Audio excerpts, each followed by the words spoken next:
things that made Tim Cook, Tim Cook.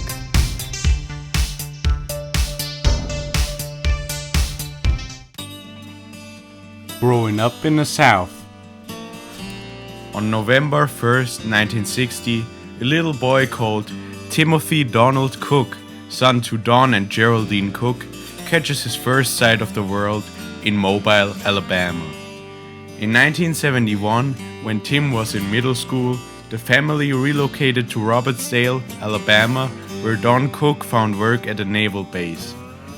The 5,000 inhabitants strong town that has had the same mayor for the last 30 years is so small that Geraldine Cook describes it as just a little hole in the ground. The Cook family's religiosity greatly impacted the Apple CEO. As a child, I was baptized in a Baptist church, and faith has always been an important part of my life, he wrote in a 2015 editorial for the Washington Post. And when he announced he was gay in a Bloomberg editorial published in 2014, he referenced God. I consider being gay among the greatest gifts God has given me. Tim Cook doesn't hail from a wealthy family. Cook is said to have written the essay, which won him first place in an essay contest, by hand, because his family couldn't afford a typewriter. Cook seems to have fit right in with his classmates at Robertsdale. In stark contrast to the teenage rebel Jobs sometimes portrayed himself as, Cook was a humble, high-achieving, straight-A student. You didn't go around calling him a nerd, his math teacher said. He was just the kind of person you liked to be around. A former classmate and friend, Clarissa Bradstock, said, he was just really smart, bookish, and had a great sense of humor. We would just hang out. We'd watch Saturday Night Live and just talk about school and everything. She added, it's amazing that somebody from a small town in South Alabama can accomplish what he's done. It's a testament to our country, but it's also a testament to him. Although growing up in southern Alabama has surely a great romantic tone to it, the reality is that it also had its flaws. Racism was widespread when Tim Cook was growing up. One of the many formative events that convinced Tim Cook that supporting marginalized minorities is important happened in the early 1970s. Tim Cook had witnessed a cross burning as he was riding his new bike down the streets of Robertsdale. Shocked that something like this would happen in his hometown, he went over to the Klansman and yelled, "Stop!"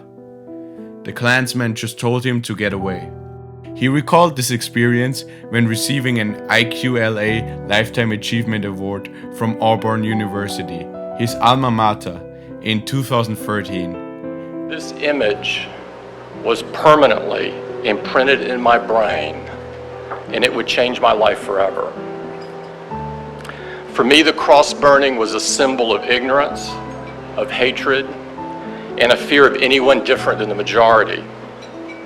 I could never understand it. Cook's support of marginalized minority groups was influenced too by his experience growing up gay in the South.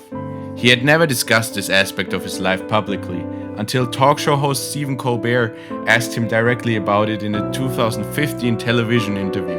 Is that experience of growing up in Alabama as sort of a resident outsider because of your sexuality, did that inform in any way you're trying to help people who are in hardship around the world? It became so clear to me that kids were getting bullied in school, kids were getting basically discriminated against, kids were even being disclaimed by their own parents, and that I needed to do something, and that where I valued my privacy significantly, I felt that I was valuing it too far above what I could do for other people. You know, so it wasn't a revelation to a lot of people that I work with, but it was maybe to the broader world, and I felt a tremendous responsibility to do it. This response offered a small, rare glimpse into the personal life of a very private man.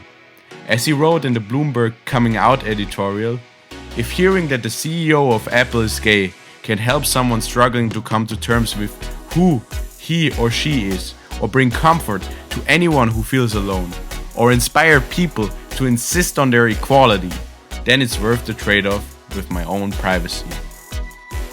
Supporting minorities the right way.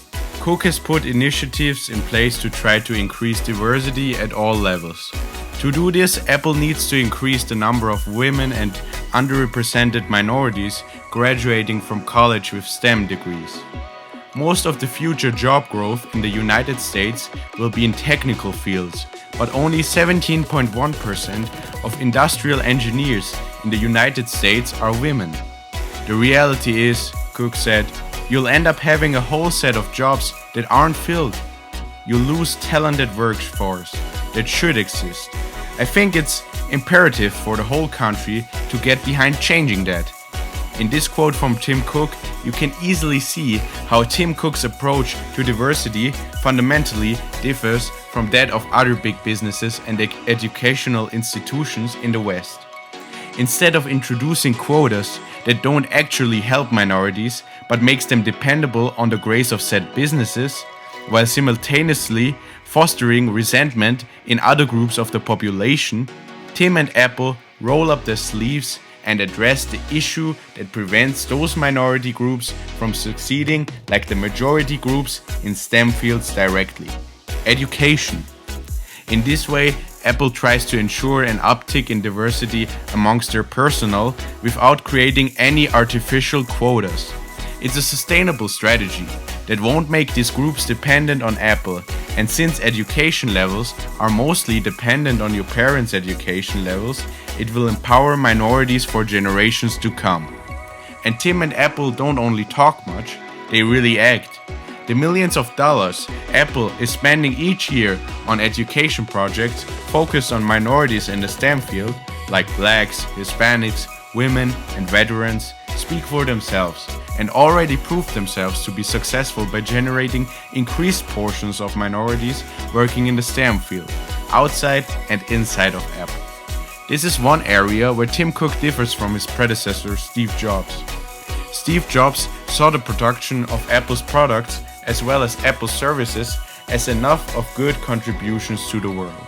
Tim Cook says he wants to make Apple a force for good, showing that Cook doesn't agree with Jobs and that to him, production and services of Apple products aren't enough to make the world a better place. Cook started IBM.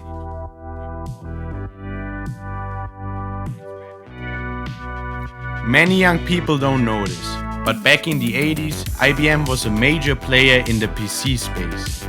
Their inspiration for venturing into the PC market in 1981 was the breakthrough success of Apple's Apple II, and only 1 year later, in 1982, they were already reaping their benefits.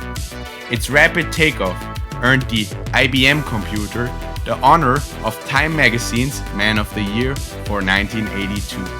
Machine of the Year, The Computer Moves In, read the front cover of the January 3rd, 1983 issue. This decision of the Time magazine reportedly affected Steve Jobs so bad that he started crying when he received the issue. Steve Jobs thought that he would be awarded Man of the Year because Apple had become the first computer company to reach 1 billion in annual sales the same year, but instead the IBM PC should become Machine of the Year. By the end of that year, IBM was selling a personal computer every minute, which made the personal computer the biggest competitor to the Apple II. In 1982, IBM and its competitors, which had cloned, or basically copied, the machine, sold 2.8 million units of the home computer in the United States, double the number of units sold in 1981. It's safe to say that securing a position at IBM was a big break for the young Cook, and it's there where he learned the ins and outs of management. The lessons he took with him from there would be crucial years later in his mission to save Apple. His first role at IBM was in the factory, doing pipeline management. What is pipeline management, you're thinking? Ensuring that the factory had enough parts to make its PCs. It was very difficult because you had a large number of vendors and you always had to have the right sets of parts at the right place at the right time, said Richard Doherty, Vice President and General Manager of the RTP facility. It was a big job. If you did it incorrectly, you either couldn't ship product or you got stuck with excessive inventory. Either one could be a killer. And that's the area that I remember Tim working the most in and really had his expertise in. At IBM's pipeline, the manufacturing process they used is called just-in-time manufacturing, or in short, JIT. It was popularized in Japan throughout the 1960s and 1970s, largely by Toyota, which made automation and JIT the two pillars of its entire production system to make the manufacturing process more efficient and improve the return on investment. In JIT manufacturing, a flow process, the right parts needed in assembly, reach the assembly line at the time they are needed, and only in the amount needed, says Taiichi Ono, former Toyota engineer who was considered the father of the Toyota production system, in his book Toyota Production System, Beyond Large-Scale Production.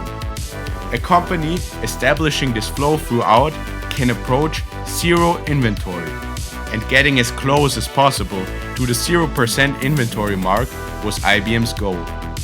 In the computer business, it can take months or weeks for parts to be outdated, so having a huge inventory can be detrimental to a tech company's success.